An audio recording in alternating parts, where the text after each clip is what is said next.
नमस्ते दोस्तों। हम सब ने देखा पिछले कुछ दिनों से एक मुद्दा जो बहुत ज़्यादा चर्चा में रहा, चाहे वो मेन स्ट्रीम मीडिया हो, सोशल मीडिया हो, इंस्टा, फेसबुक, ट्विटर या फिर जो टीवी मीडिया है उस पर उस मुद्दे को बहुत दिखाया गया, उस पर बहुत चर्चा की गई। जी, हम बात कर रहे हैं एप्स्टीन फाइल की। उस व्यक्ति को, जेफरी एप्स्टीन को, एक लोगों ने बताया कि ये समाज के लिए कितना घातक था, वो कितना वहशी था, वो राक्षस था, वो इंसान के नाम पर एक कलंक था।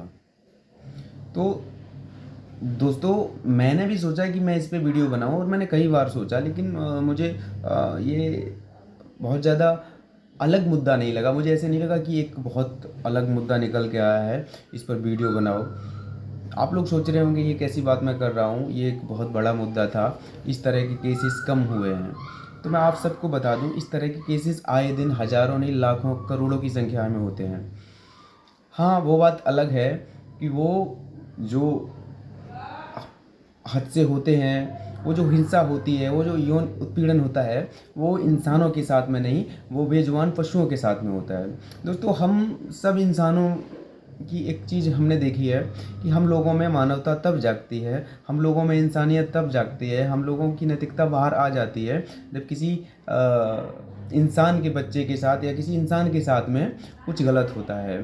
जैसे जो जेफरी एप्स्टीन था, वो अभी उसके जो मैंने देखा है, न्यूज़ में देखा है और थोड़ा और स्टडी किया है, तो उसमें मैंने पाया है कि वो छोटी छोटी बच्चियों के साथ, माइनर बच्चियों के साथ में यौन हिंसा करता था, उनका यौन उत्पीड़न करता था, उनके साथ में हिंसा करता था, उनको मारता था, पीटता था और उनका देह का व्यापार करता था। वो बड़े बड़े लोगों में जो बिजनेसमैन हैं और जो बड़े बड़े सेलिब्रिटी हैं, जो बड़े बड़े राजनेता हैं, उनको वो बेचता था, उनको उनसे पैसे लेता था और उनके साथ में यौन हिंसा करवाता था। और ये भी कई चैनलों से मैंने देखा है, कई जगह से ये सामने आया है कि वहाँ पे इंसानों को काट कर खाया भी जाता था।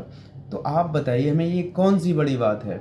वहाँ इंसानों को काट कर खाया जाता था और पूरी दुनिया में लगभग 99% लोग ऐसे हैं जो बेजुबान पशुओं को काट कर खा रहे हैं। रही बात छोटी छोटी बच्चियों के साथ में जो यौन हिंसा होती थी, ये सच में बहुत दर्दनाक, बेहद घिनौना और ऐसा अपराध है जिसको कभी क्षमा नहीं किया जाना चाहिए। लेकिन दोस्तों, क्या बताइए, क्या ये घिनौना या अक्षम अपराध नहीं है कि किसी बेजुबान पशु के साथ हम यौन हिंसा करते हैं, हम उनके उनके बच्चों को उनसे अलग कर देते हैं, हम छोटे छोटे बच्चों को, जो छोटी गाय और भैंस होती हैं, उनको हम प्रेग्नेंट करवाते हैं आर्टिफिशियल तरीके से, हम उनकी योनि में हाथ डालते हैं। क्या उनको दर्द नहीं होता होगा? क्या ये यौन हिंसा नहीं है? दोस्तों, एप्स्टीन फाइल, अगर आप एक इस नज़र से देखें, आप एक इंसानियत की नज़र से देखें, तो हज़ारों, लाखों, करोड़ों की संख्या में एप्स्टीन फाइल्स डेली होती हैं। यहाँ डेली लाखों और करोड़ों की संख्या में बेजुबान पशुओं के साथ में यौन हिंसा होती है, उनके साथ में हिंसा होती है, उनको मारा जाता है, पीटा जाता है, उनको उनके बच्चों से अलग कर दिया जाता है, उनको काट के हम लोग खा लेते हैं। दोस्तों, हमें सिर्फ इस मुद्दे पर नहीं बोलना चाहिए कि किसी इंसान के बच्चे के साथ या किसी इंसान के साथ में हिंसा हुई है। दोस्तों, अगर हमारे अंदर मानवता है, इंसानियत है, हम प्रेम को समझते हैं, करुणा को समझते हैं, तो दोस्तों हमें हर उस मुद्दे पर बोलना चाहिए जहाँ हिंसा हो रही हो।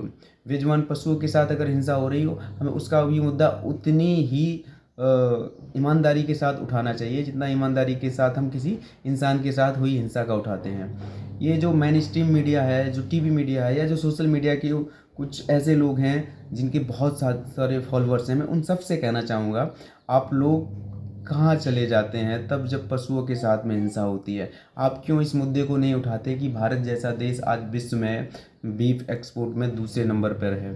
आप क्यों इस चीज़ का मुद्दा नहीं उठाते हैं कि जगह जगह बेजुबान पशुओं को, चाहे वो कुत्ते हों, वो गाय हों, वो भैंस हों, उनका एक्सीडेंट हो जाता है, लोग उनको टक्कर मार के चले जाते हैं, दोबारा मुड़ के देखते भी नहीं हैं। आप क्यों इस चीज़ का मुद्दा नहीं उठाते हैं कि लोग सोते हुए कुत्तों को लात मार देते हैं, सोते हुए कुत्तों को पत्थर मार देते हैं? आप इस पर बहस क्यों नहीं करते? एक एप्स्टीन फाइल आपको दिख गई जिसमें आपको मसाला मिल गया, आपने सोचा कि इसमें हमें बहुत सारे व्यूज़ मिलेंगे, इसमें हमारी पब्लिसिटी हो जाएगी, तो इसको हम लगातार दिखाते रहें। दोस्तों अगर इस तरह की आपकी मानसिकता है, आप इस तरह की मानसिकता को इंसानियत कहते हैं, मानवता कहते हैं, तो दोस्तों मैं आपसे ये कहना चाहूँगा, ये एक पाखंड है, ये कोरा पाखंड है, दोगलापन है। तो मैं अपने उन सभी मित्रों से जो भी ये वीडियो को सुन रहे हैं, जो इस वीडियो को देखें सुने, मैं उन सब से कहना चाहूँगा कि आपकी आवाज़ तब भी बुलंद होनी चाहिए जब किसी बच्ची के साथ में हिंसा हो, आपकी आवाज़ तब भी बुलंद होनी चाहिए जब किसी बेजुबान के साथ में हिंसा हो, आपकी आवाज़ तब भी उठनी चाहिए जब जंगल काटे जाएं, आपकी आवाज़ तब भी उठनी चाहिए जब पहाड़ खतरे में हो, आपकी आवाज़ तब भी उठनी चाहिए जब नदियों को गंदा किया जा रहा हो, आपकी आवाज़ तब भी उठनी चाहिए जब लोग गंदे नेताओं को चुन लें, आपकी आवाज़ तब भी उठनी चाहिए जब एक झुंड किसी सही व्यक्ति को सता रहा हो, आपकी आवाज़ तब भी उठनी चाहिए जब किसी बेजुबान पशु को, निर्दोष पशु को उसकी हत्या की जा रही हो, उसको मारा जा रहा हो, आपकी आवाज़ हर उस वक्त पे उठनी चाहिए जहां आपकी आवाज़ की ज़रूरत हो। अगर आपकी आवाज़ हर उस समय उठती है जहाँ पे किसी निर्दोष के साथ में, किसी मासूम के साथ में हिंसा होती है, तो आप मानवता के हकदार हैं, तो आप इंसान कहलाने के हकदार हैं। अन्यथा आपका खोखलापन है, आपका दोगलापन है, आप कूड़ा और पाखंड फैला रहे हैं, आप बिल्कुल इंसानियत की बात नहीं करते हैं, आप अपने सिर्फ मतलब की बात करते हैं। नमस्ते दोस्तों, अगर आप सबको ये वीडियो हमारा पसंद आए तो इसको शेयर करिएगा, इसको सुनिएगा और अपने दोस्तों तक पहुंचाइएगा, जिससे कि उन सब की आवाज़ उनके लिए उठे जिनके लिए लोग बहुत कम आवाज़ उठाते हैं। धन्यवाद दोस्तों।